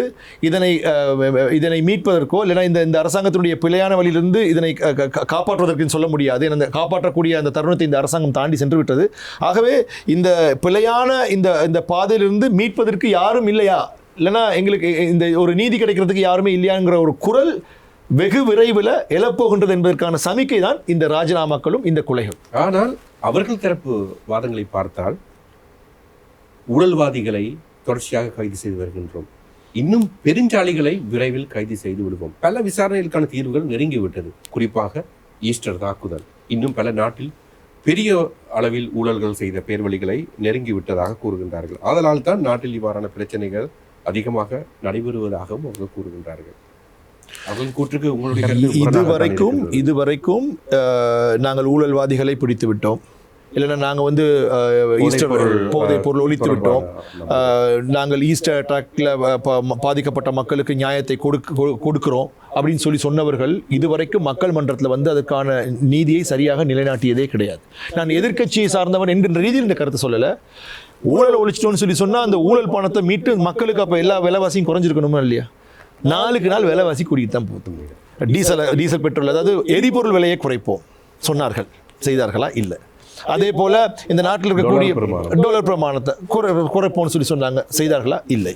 அதே போல இந்த நாட்டில் வந்து மக்கள் வாழக்கூடிய ரீதியில் நாங்கள் எல்லா விடயத்தையும் அவர்களுக்கு ஏற்படுத்தி கொடுப்போம்னு சொன்னாங்க, உற்பத்தியை பெருக்குவோம், லாபத்தை பெருக்குவோம்னு சொன்னாங்க. சொன்ன அத்தனை விடயங்களும் பேப்பர், அதாவது கடிதத்தில் இருக்குது, கடதாசியில் இருக்குது. ஆனால் இதுவரைக்கும் மக்கள் அப்படின்னா மக்களுக்கு வரி சுமையை குறைச்சிருக்கணும், மக்களுக்கு வாழ்வாதாரத்தினுடைய அந்த சுமையை குறைச்சிருக்கணும். இன்றைக்கும் மக்கள் என்னை பொறுத்தளவில் ரணில் விக்ரமசிங்க ஜனாதிபதியாக இருந்த காலத்தில் அவர் அந்த காலத்தில் அவர் விமர்சிச்சுட்டு இருந்தாங்க. அந்த காலத்தை தாண்டி இவங்க வந்த பிறகு அதையும் தாண்டி இந்த மக்களுக்கு சலுகைகள் கொடுத்துருக்கணும், நியாயத்தை கொடுத்துருக்கணும், வரி சுமையை குறைச்சிருக்கணும். இன்னைக்கு அதையும் தாண்டி எங்கேயோ போயிருக்கு. ரணில் விக்ரமசிங்க அவர்கள் வந்து ஒரு வருடத்துக்குள் டாலர் பெருமானத்தை கட்டுப்படுத்தியிருந்தார், பல விலைவாசி ஏற்றங்களை கட்டுப்படுத்தியிருந்தார், எரிபொருள் வரிசை, எரிவாயு பிரச்சனைகளுக்கு தொடர்பாக பல விடயங்களை கட்டுப்படுத்தியிருந்தார். இன்று கைமுறி போயிருக்கின்றது பல விலைவாசிகள் தொடர்பான விடயங்கள். ஆனால் அவ்வாறான ரணில் விக்ரமசிங்கவையும் மக்கள் ஆதரிக்கவில்லை. இப்போ மக்களுடைய மனநிலை என்ன? மக்களுடைய மனநிலை வந்து அந்த சூழ்நிலையில் அதான் நான் முதல்ல சொன்னது போல அந்த சூழ்நிலையில் மிகப்பெரிய மாற்றத்தை கொடுக்க ஒருத்தர் தீர்க்கதரிசியாக ஒருத்தர் வருவதைப் போல மிகப்பெரிய ஒரு மாற்றத்தை ஒருத்தர் அறிவிக்க வந்திருக்கிறார், கொடுக்க போகிறான்ற அந்த மமதையில் மக்களுடைய அந்த அறிவு கண் மங்கி போயோன்மோ தெரியல. அந்த மக்கள் அப்பேற்பட்ட ஒரு தீர்மானத்தை எடுத்தார்கள். மக்கள் மேலே குறை சொல்ல முடியாதுன்னா ஒரு மிகப்பெரிய ஒரு மாற்றம், மிகப்பெரிய ஒரு சலுகைகள், மிகப்பெரிய ஒரு எழுச்சி மாற்றம் மறுமலர்ச்சியெல்லாம் வருதுன்னு சொல்லி தான் அந்த மக்கள் அந்த சூழ்நிலைக்கு போயிருப்பாங்க. ஆனால் அது இந்த வாக்கை கொடுத்த பிறகு இன்னைக்கு தெரியுது இந்த மக்கள் அவங்க எங்கே நிற்கிறாங்க, இந்த அரசாங்கம் நிற்குது. ஒரு வகையில் நான் சொல்வேன், இந்த நிகழ்ச்சி வாயிலாக மக்கள் அந்த தீர்மானத்தை எடுத்ததும் சரிதான். இவர்கள் யார் என்று தெரிந்து கொள்வதற்கு இது ஒரு சந்தர்ப்பம் அல்லவா? இல்லை என்று சொன்னால் இதனை சொல்லி ஆட்சி செய்வார்கள். எங்களுக்கு ஆட்சி கொடுத்தா நாங்கள் தேனாரும் பாலாரும் ஓடுன்னு சொல்லுவாங்க. எங்களுக்கு ஆட்சி கொடுத்தா நாங்கள் சொர்க்க பூமியாக இலங்கையை மாற்றுவோம்னு சொல்லுவாங்க. எங்களுக்கு ஆட்சி கொடுத்தா நாங்கள் இந்த இலங்கை தேசத்தில் இருக்கக்கூடிய அத்தனை பேருக்கும் கடனாளிகளே இருக்க மாட்டாங்க, எல்லா கடன் சுமையும் நாங்கள் இல்லாமல் போகணும்னு சொல்லுவாங்க. ஆனால் இன்னைக்கு தெரியுது இவங்க அதாவது ஒரு செயல் திட்ட பயிற்சியற்றவர்கள், இல்லைன்னா அவங்க எல்லாம் வாய் வார்த்தையில் தான் சொல்லுவாங்க தவிர செயல் ரீதியில் இவர்கள் அனுபவம் இல்லாதவர்கள், இவர்கள் நடைமுறை சாத்தியமான ஒரு விடயத்தை செய்ய முடியாதவர்கள் என்று இன்று மக்கள் மத்தியில் பேர் வாங்கிய ஒரு மிகப்பெரிய ஒரு சாதனையாளர்களாக இருக்கின்றார்கள். ஆனால் இவர்கள் அல்லாவிடில் யார் என்ற கேள்வியும் ஒரு பெருத்த கேள்விக்குறியாகவே இருக்கின்றது. மாற்றங்களை வேண்டி நின்றாலும் அந்த மாற்றத்தை வழங்குபவர்கள் சிறப்பாக இருக்க வேண்டும் என்பதுதான் மக்களுடைய எதிர்பார்ப்பு. ஒவ்வொரு எதிர்பார்ப்புக்கு பிற்பாடு 5 வருடங்கள் காத்திருக்க வேண்டியிருக்கின்றது. அங்கு நன்மை நடந்தால் அந்த 5 வருடங்கள் நன்மைக்கானது, இல்லை என்பது 5 வருடங்கள் காத்திருப்புக்கானது. மக்கள் எதிர்பார்த்தார் மாற்றங்களை, இதை நோக்கி இவர்களுடைய திசை இங்கே காட்டப்பட வேண்டும் என்பது ஒரு சந்தேகமாக இருக்கின்றது. கேள்வியிலேயே நீங்கள் புரிந்து கொண்டிருப்பீர்கள், நிறைய குழப்பங்களும் அங்கே இருக்கின்றது. காலதாமதம், அனைத்து தேர்தலையும் உடனடியாக அவர்கள் நடத்தியிருந்தார்கள். ஆனால் மாகாண சபை தேர்தலை நடத்துவதற்கு ஒரு காலதாமதம் நடந்து கொண்டிருக்கின்றது. அதிலே பலர் எதிர்க்கட்சிகள் கூறுகின்றார்கள், இப்படி ஒரு தேர்தல் நடந்தால் இவர்கள் தோற்று விடுவார்கள் என்று. ஆனால் இந்த சந்தர்ப்பத்தை பயன்படுத்தி வெற்றி பெறுவதற்கு அல்லது வாக்குகளை அறுவடை பண்ணுவதற்காக ஒருங்கிணைந்த எதிர்க்கட்சிகள் இருக்கின்றதா என்ற கேள்வி ஒரு ஆச்சரியக்குறி அல்லது கேள்விக்குறிதான். ஒருங்கிணைந்த எதிர்க்கட்சிகள் நிச்சயமாக காலத்தினுடைய தேவை. நம்ம நாட்டை பொறுத்த இன்றைக்கி இருக்க அரசியல் சூழ்நிலையை பொறுத்தவரை காலத்தினுடைய தேவை, எதிர்க்கட்சிகள் ஒன்றிணைய வேண்டும் என்பது காலத்தினுடைய தேவை. மாகாண சபைகள் இவங்க நடத்துறதுக்கு இவங்க காலதாமதம்னு சொன்னால் என்னையை பொறுத்தளவில் மாகாண சபை தேர்தல் நடந்தால் நிச்சயமாக இந்த அரசாங்கத்திற்கு ஏற்கனவே கிடைத்த அந்த பெறுபேறுகளும் அந்த பேராதரவும் கிடைக்காது. உள்ளூராட்சி தேர்தலில் வாக்கு வங்கி கொஞ்சம் பலவீனமான நிலையில் அவர்கள் ஓரளவு சரிந்திருந்தது. மாகாண சபை இன்னும் சரியும், அது ஒரு விடயம். இந்த மாகாண சபை தேர்தலில் ஒரு விடயத்தை நம்ம புரிஞ்சுக்கணும். இந்த மாகாண சபை ஏன் மலையக மக்கள் ஒரு முக்கியமான தேர்தலாக இதை எதிர்பார்க்குறாங்கன்னு சொன்னால், மலையகத்துக்கு குறிப்பாக இந்த மாகாண சபை தேர்தல் எல்லாவற்றுக்கும் முக்கியமான தேர்தல் தான், அதில் மாற்று கருத்து இல்லை. வடக்குக்கும் கிழக்குக்கும் மலையகத்துக்கும் தமிழ் பேசக்கூடிய முக்கியமான அதிகாரத்தை நாங்கள் மத்தியில் குவித்து வைத்திருந்தால் அதை சரியாக நிர்வகிக்க முடியும். மலையகத்தை பொறுத்தளவில் இது முக்கியமான தேர்தல் ஏன் என்று சொன்னால், அங்கே இருக்கக்கூடிய உள்ளூராட்சி நிறுவனங்களுக்கு இருக்கக்கூடிய அந்த நிதி பகிர்ந்து கொடுக்கக்கூடிய விடயம் என்பது சொல்கிறது மிகவும் ஒரு சிறிய தொகை, இல்லைனா மிகவும் ஒரு சின்ன தொகை தான் அந்த இருக்கக்கூடிய தோட்டங்களுக்கும் அங்கே இருக்கக்கூடிய பிரதேசங்களுக்கும் போகக்கூடிய சூழ்நிலை. ஆனால் மாகாண சபையில் இருக்கக்கூடிய உறுப்பினர்களாக இருக்கட்டும், அமைச்சர்களாக இருக்கட்டும், நிச்சயமாக மலையக சார்பில் ஒரு அமைச்சு கிடைக்குமா என்று சொன்னால் அந்த அமைச்சு மூலியமாக செய்யக்கூடிய வேலை திட்டங்கள் அதிகமாக இருக்கும்ங்கிறது ஒரு நம்பிக்கை. அந்த மாகாண சபை மலையகத்துக்கு வரும்போது நிதி பங்கீடாக இருக்கட்டும், இல்லைனா சில சரியான முறையிலான அதிகார தலையீடுகளாக இருக்கட்டும், சில பிரச்சனைகள் இருந்து விடிவு பெறக்கூடிய ஒரு சூழ்நிலை உருவாகும். அப்போ இந்த மாகாண சபை தேர்தலை இந்த அரசாங்கம் காலம் தாழ்த்துறது, இல்லைன்னா தள்ளி போடுறது, இல்லைனா அதுக்கு இவங்க ஏதாவது ஒரு மாற்றீடு விடயங்களை செய்வாங்கன்னு சொன்னால், இன்றைக்கி இருக்கிற சூழ்நிலையில் அந்த மாகாண சபை தேர்தல் நடக்காவிட்டால் ஜனநாயகங்கிற இது எங்களை பொறுத்தவரை மலையகத்தை பொறுத்தவரை அது படுபாதாளத்துக்கு செல்லக்கூடிய ஒரு அரசாங்கத்தை மாத்திரம் நாங்கள் குறை சொல்ல முடியாது. தாங்கள் அங்க வகித்த நல்லாட்சி காலத்தில் கூட இந்த மாகாண சபை தேர்தல் என்பது தள்ளி வைக்கப்படுகின்றது. மாறி மாறி வருகின்ற அரசாங்கங்கள் கூட இந்த மாகாண சபை முறையை விரும்புவதாக தெரியவில்லை. அவர்கள் செய்கின்ற நடவடிக்கைகளை பார்த்தார். எதற்காக இந்த மாகாணம் என்பது வெறுமனே வடக்கு கிழக்கை மாத்திரமல்ல, அனைத்து மாகாணங்களுக்கும் ஒரு சமச்சீரான ஒரு அதிகாரங்கள் கொடுக்கப்பட்டிருக்கின்றது. இந்த 9 மாகாணங்களுக்கான இந்த வரையறையை மையப்படுத்தி எதற்காக இந்த மாகாண சபையை இந்த அரசாங்கம் நடத்த விரும்பவில்லை? இந்த அரசாங்கத்தை பொறுத்தவரை நான் சொல்ல கடமைப்பட்டிருக்கிறேன். இந்திய அரசாங்கம் கொடுத்த திட்டம் என்பதற்காகத்தான் இந்த மாகாண சபையை இவர்கள் தள்ளி போடுகிறது எனது நிலைப்பாடு. இல்லை, இந்திய அரசாங்கம் கொண்டு வந்த திட்டம் தானே மாகாண சபை முறைமை. அப்போ இந்த அரசாங்கத்தினுடைய அடித்தளமே இந்திய எதிர்ப்புவாதிகள் நெருக்கமாகத்தான் இருக்கின்றார்கள். மோடியை சந்திக்கின்றார்கள். வேறு வழி இல்லாமல் நெருக்கமாக இருக்கிறார்கள். உதாரணமாக உங்களுக்கு நான் சொல்ல தேவையில்லை என்று நினைக்கிறேன், தெரியும். மைசூர் பருப்பு என்று சொல்லாதீர்கள் என்று சொன்னவர்கள். அதே மைசூர் பருப்புன்னு சொல்கிறீங்க, பருப்புன்னு சொல்லுங்கள் அப்படி சொன்னவங்க. இவங்க பம்பாய் வெங்காயம்னு சொல்லாதீங்கன்னு சொன்னவங்க. ஏன் பம்பாய்னு சொல்கிறீங்க, வெங்காயம்னு சொல்லுங்கள். வார்த்தைகளில் கூட இந்திய பிரதேசங்களும் இந்திய சொற்களும் இருக்கக்கூடாது என்று கடுமையான இந்திய எதிர்ப்புவாதிகள் தான் இந்த அரசாங்கத்தினுடைய ஆட்சியாளர்கள், இன்று இருக்கக்கூடிய ஆட்சியாளர்கள்.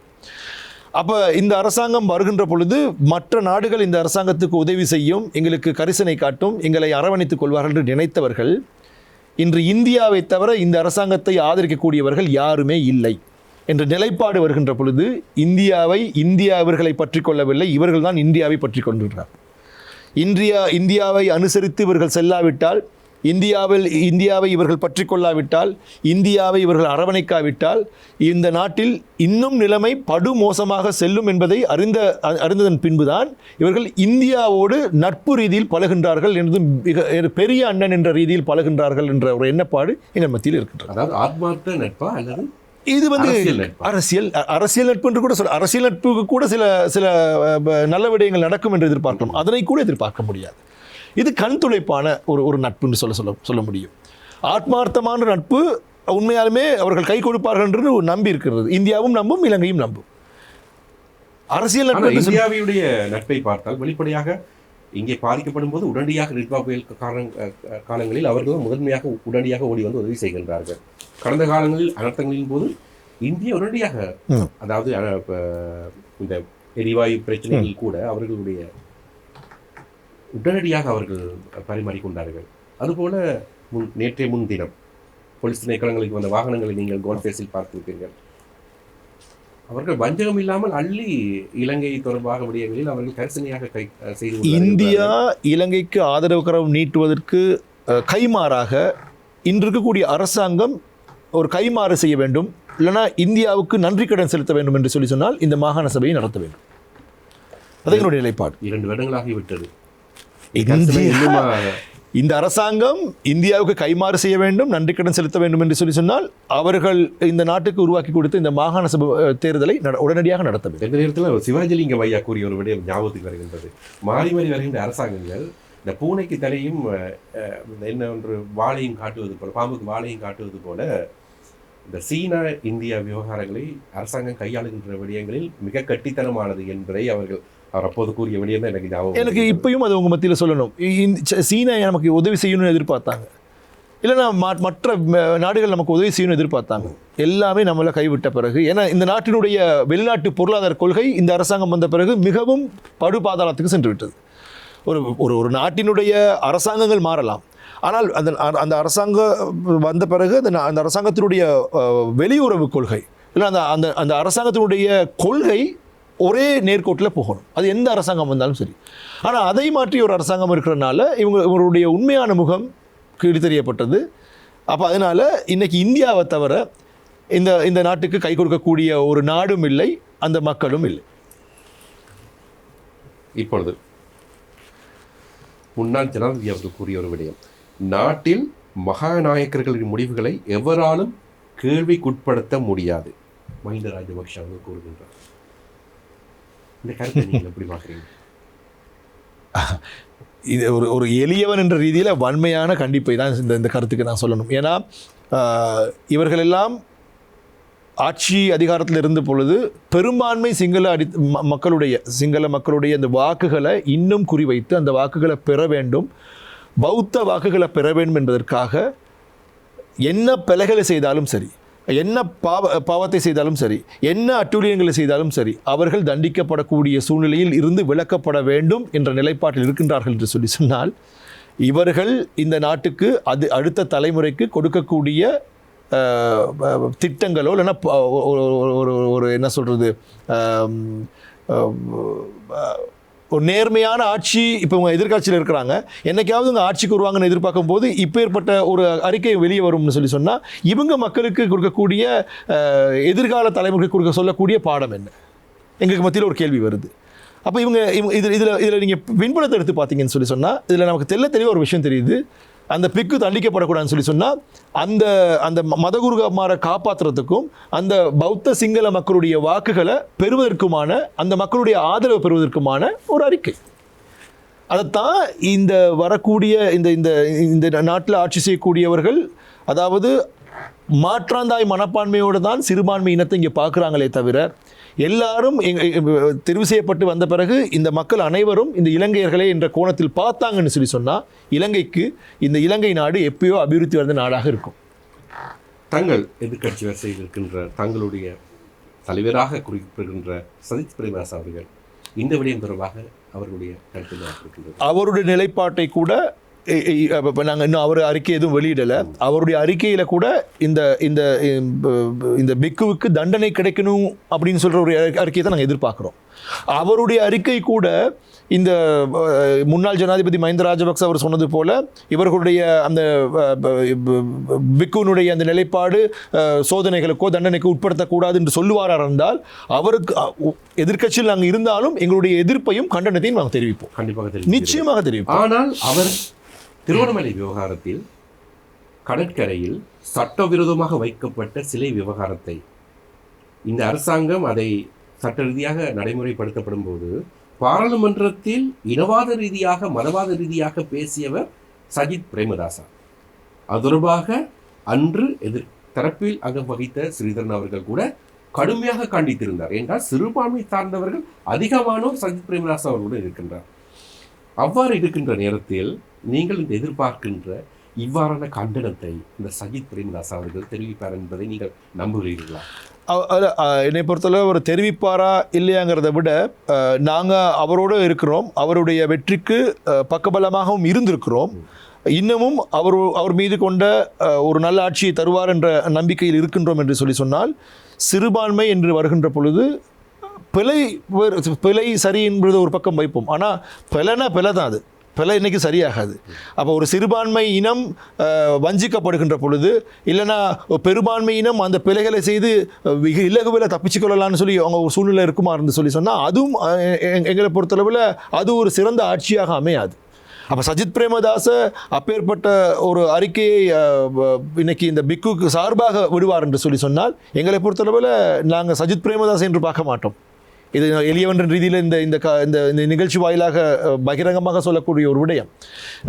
சஜித் பிரேமதாஸ் பார்க்க மாட்டோம். அவருக்கும் எங்களுடைய கண்டனத்தை நாங்கள் சொல்லக்கூடிய விதத்தில் சொல்லுவோம் என்பதை சொல்லிக்கொள்ள கடமைப்பட்டிருக்கிறோம். சுதந்திரம் அடைந்து 29 ஆண்டுகள் ஆகிவிட்டது. தினசரி வருகின்ற இவ்வாறான செய்திகளை பார்க்கும்போது எங்கள் நாடு எப்பொழுது முன்னேறும் என்று இந்த நாட்டில் இனவாதம் இல்லாமல் போகுதோ எல்லாம் அதான் நாங்கள் என்றைக்குமே நாங்கள் போகுது அடுத்த தலைமுறைக்கு இந்த நிகழ்ச்சி வாயிலாக சொல்லிக்கொள்ள கடமைப்பட்டிருக்கிற ஒரு விடயம் என்னென்னா, ஒரு தலைமுறை வரணும், நீ சிங்களவனா தமிழனா முஸ்லீமா இல்லைனா நீ பரங்கியனான்னு பார்க்காது, நீ இலங்கையனான்னு பார்க்கக்கூடிய ஒரு தலைமுறை வரணும். எனக்கு தேவை இந்த நாட்டினுடைய அபிவிருத்தியும் இந்த நாட்டினுடைய எதிர்காலமும் இந்த நாட்டினுடைய சுபீட்சம் இந்த நாட்டினுடைய எல்லா வளங்களையும் கொண்ட இந்த நாடு எல்லாரும் சேர்ந்து இந்த நாட்டை வளப்படுத்துவோம், இந்த நாட்டை முன்னேற்ற பாதையில் கொண்டு செல்வோம்ங்கிற அந்த உணர்வுபூர்வமான அந்த கைகள் இணையும் போது தான் இந்த நாட்டுக்கு ஒரு சுபீட்சம் வரும். அது வரைக்கும் தமிழர்கள் பிரச்சனையை பேசிக்கிட்டு இருப்பாங்க, நாங்கள் மலையகத்தில் எங்களுடைய பிரச்சனையை பேசிக்கிட்டு இருப்போம், பெரும்பான்மைக்கும் அந்த பிரச்சனையை பேசிக்கிட்டு நாங்கள் எல்லாரும் ஒரே நாட்டில் ஒன்றுபட்ட நாட்டில் பிளவுபட்ட இனங்களாக வாழ்வோமே தவிர எங்களுக்கு எதிர்காலம் வராது. ஆகவே அடுத்த தலைமுறை இனத்துக்காகவும் மதத்துக்காகவும் நாங்கள் யார் என்பதற்கு அந்த யார் என்பதை பார்ப்பதிலும் பார்க்க நாங்கள் இலங்கையர்கள் நாங்கள் எல்லாரும் ஒன்றாக இணைவோம் என்ற அந்த ஒரு சூழ்நிலைக்கு வருவாங்களா இருந்தால் நீங்கள் சொன்ன இந்த கேட்ட கேள்விக்கு அது பதிலாக அமையும். அவ்வாறு மாற்றம் தான் மாறி மாறி வருகின்ற யூஎன்பியோ சரி பிஏயோ சரி அந்த கட்சியிலிருந்து மாறுபற்ற இடதுசாரித்துவமான முகம் கொண்ட இவர்களுக்கு இளம் ஜனாதிபதி அவர்கள் தான் வாக்களித்திருந்தார்கள். 3 பெரும்பான்மை வேறு. இவர் நினைத்தால் சட்டவாட்சி சமச்சீரை மையப்படுத்தி பல பிரச்சனைகளுக்கு உடனடியாக தீர்வுகளை முன்மொழிந்திருக்கலாம். முடிவுகளை தீர்மானிக்க வேண்டியது நீதிமன்றத்தின் பங்கு. ஆனால் மக்கள் மத்தியில் இவ்வாறான கருத்துக்களும் விமர்சனங்கள் முன்வைப்பதற்கான காரணம் அதீத பலம் இருந்தாலும் அங்கே நீதி என்பது சரியான முறையில் கிடைக்கவில்லை என்பது அங்கலாய்ப்பு தான். இவ்வாறு ஒவ்வொரு 5 வருடங்களுக்கு இடையில் நாங்கள் ஒவ்வொன்றாக கருத்துக்களாக பரிமாறிக்கொண்டிருக்கும் போது எங்கள் வயதும் போய்விடுகின்றது. நிச்சயமாக தெரிவு செய்து வருவதற்கு முன்பு 1000 பிரச்சனைகளை பேசுகின்றார்கள். வந்த பிறகு இவங்களுடைய நிலைப்பாடு என்னன்னு சொன்னால் இவங்க எங்கேயாவது கட்டுப்படுத்தப்படுகின்றாங்களா, மற்ற இவர்கள் சார்ந்த இனமும் மதமும் இவர்களுக்கு ஒரு பிரச்சனையாக அமையுமாங்கிற பார்க்கும் பொழுது இவர்கள் நீதி பக்கம் நிற்கிறாங்க இல்லை. இவங்க அநீதி செஞ்சாலும் அதை நியாயம்னு பேசிட்டு போகிற இடத்துல நின்றுடுறாங்க. அப்போ என்னை பொறுத்தளவில் எந்த அரசாங்கம் ஆட்சிக்கு வந்தாலும், எந்த தலைமை ஆட்சி பொறுப்புக்கு வந்தாலும் அவர்களை தெரிவு செய்வது பொதுமக்கள் தான். 5 வருடத்துக்கு ஒரு முறை 5 வருடம் சாவி கொடுத்த பொம்மைகள் போல ஆடுகின்றவர்கள் அரசியல் பிரமுகர்கள், தலைவர் முதற்கொண்டு சாதாரண உள்ளூராட்சி உறுப்பினர்கள் வரைக்கும் அப்படிதான். அந்த உறுப்பினர்களையும் அந்த தலைமைகளையும் உருவாக்கக்கூடிய பலம் பொருந்தியவர்கள் மக்கள். அப்போ மக்கள் மத்தியில் மக்கள் மன்றத்துக்கு வருகின்ற பொழுது இவர்கள் தகுதியானவரா, இவர் சொல்கிற சில விஷயங்களை இப்போ இந்த ஆட்சி வரும்போது இவர்கள் சொன்ன எல்லாவற்றையும் உண்மை என்று நம்பி வாக்களித்த மக்கள். அப்போ மக்கள் மன்றத்துக்கு போகும்போது மக்கள் தயவு செய்து நம்ம மத்தியில் பேசுகிறவங்க இவங்க சொல்கிறது எல்லாமே செய்ய முடியுமா, இது நிதர்சனமான உண்மையாக இருக்கா, இது நியாயமாக இருக்குமா, இது செய்யக்கூடிய சூழ்நிலை இருக்குமா என்று சரிபார்த்து வாக்களிப்பார்கள் என்று சொன்னால் நான் நினைக்கின்றேன் 79 வருடங்களை தாண்டி அடுத்து வரக்கூடிய 5 ஆண்டுகளில் சரி இலங்கையை வலுப்படுத்தக்கூடிய ஒரு சிறந்த தலைமைத்துவம் அமையக்கூடிய வாய்ப்பு இருக்கு. மக்களுடைய கருத்தில், மக்களுடைய அந்த மனநிலையில் சரியான தலைமைத்துவம் இவர் என்று தெரிந்து வாக்களித்தால். அண்மையில் இந்திய அரசாங்கம் OCI இலங்கைக்கு மறுபடியும் 6ஆம் தலைமுறைக்கு கொடுத்திருந்தது. அந்த விடயம் தொடர்பாக நீங்கள் பார்க்கிறீர்கள்? எங்களை பொறுத்தளவில் அந்த திட்டம் நடைமுறைப்படுத்தப்படும் என்று சொன்னால், அது நானும் அந்த இந்தியாவினுடைய தலைமுறை இல்லை, நான் இந்தியாவில் இருக்கக்கூடிய ஜனாதிபதி இங்கே வருகின்ற பொழுது அவரை சந்திக்கக்கூடிய வாய்ப்பு எனக்கும் கிடைத்தது, ராதாகிருஷ்ணன் அவர்களை. அப்போ அந்த சந்திப்பில் என்னோட தமிழ் முற்போக்கு கூட்டணியுடைய தலைவர் மனோ கணேசன், திரு திகாம்பரம் அவர்களும் இருந்தாங்க, பிரதி தலைவர். அப்போ அதில் இலங்கை தொழிலாளர் காங்கிரஸும் கலந்துக்கிட்டு இருந்தாங்க. அப்போ அதில் பகிரங்கமாக சொன்னார், இந்த OCIயை நாங்கள் இலகுப்படுத்தி 6ஆம் தலைமுறை வரைக்கும் இதை தருவதற்கான சூழ்நிலையை எடுப்போம்னு சொல்லி. எங்களை பொறுத்தளவில் அதை செய்வார்கள் என்று சொன்னால் இந்திய வம்சாவளி மக்களுக்கு கிடைக்கக்கூடிய ஒரு மிகப்பெரிய ஒரு செல்வ சீதனமாக அதை நான் சொல்லுவேன். இந்திய அரசாங்கத்தில் நேரடியான சலுகைகளை பெற்றுக்கொள்வதில் ஏதேனும் தடை இருக்கின்றதா பொதுமக்களுக்கு? ஆமாம், நீங்கள் ஒரு தனிப்பட்ட ரீதியில் கட்சி அரசியலை உங்கள் பிரதேசத்தில் மேற்கொண்டு வருகின்றீர்கள். அரசாங்கத்தின் அபிவிருத்தி நேர திட்டங்களுக்கு அப்பால் பட்டு இந்திய அரசாங்கத்தினுடைய அனுசரணையில் ஏற்படுகின்ற பல அபிவிருத்தி திட்டங்கள் நீங்கள் பெற்றுக்கொள்கின்ற வாய்ப்புகள் ஏதாவது இருக்கின்றதா? புலமை பரிசில் போன்ற விடயங்கள் இந்திய அரசாங்கம் இன்னும் செய்து தான் வர்றாங்க. மற்ற திட்டங்கள் எல்லாமே அரசாங்கத்தின் மூலியமாக தான் ஒவ்வொரு இந்திய அரசாங்கம் இலங்கையில் இருக்கக்கூடிய வம்சாவளி தமிழர்களுக்கு உதவி செய்யணும்னு சொன்னால் நேரடியாக உதவி செய்ய முன்வராதுன்னு நினைக்கிறேன். அது அரசாங்கத்தினூடாகத்தான் வருவாங்க. அப்படி வருகின்ற பொழுது அந்த தித்வா காலங்களில் சில முறைப்பாடுகளும் இருக்கின்றன. ஆனால் நேரடி தலையீடு இல்லைன்னா ஒரு குறுக்கீடு இருப்பதாக நான் அறிந்திருக்கவில்லை. இந்திய அரசாங்கம் கொடுத்த அந்த வீடமைப்பு திட்டங்கள் 100% மலையக மக்களுக்கு சென்றடைந்ததா? தொடர்பாக இந்திய அரசாங்கம் கொடுத்த வீடமைப்பு திட்டங்கள், பெருமளவிலான வீடமைப்பு திட்டங்கள் மலையக சமூகத்துக்கு கிடைத்தது என்று இல்லை. அதில் கிடைக்கக்கூடிய சூழ்நிலை இருந்தது.